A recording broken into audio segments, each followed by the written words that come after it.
Hora da abertura! Bum! Bum! Opa! Pessoal, aqui para vocês que pediram, eu vou mostrar como passar a fase 11 do mundo caverna das geladuras. Vamos aqui colocar no dia 11.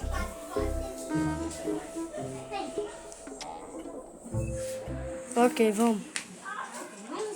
Olha, gente, para vocês poderem passar, vocês só vão ter que usar 2 plantinhas, tá? As plantas que vocês vão usar serão a dispara-ervilha e a cereja-bomba, porque essa fase aqui já vem com algumas plantas.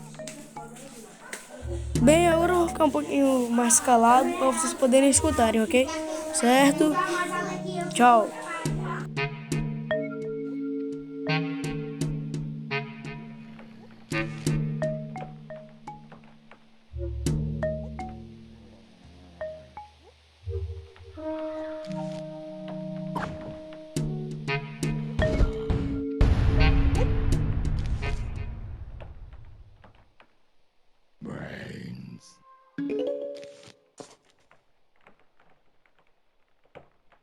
Brains.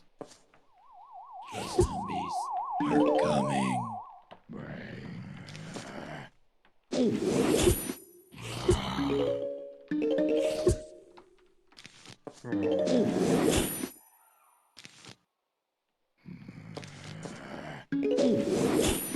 Brains.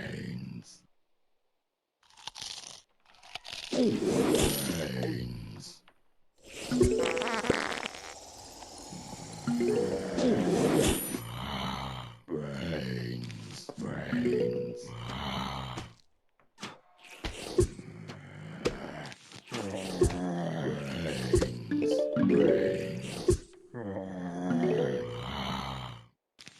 Brains.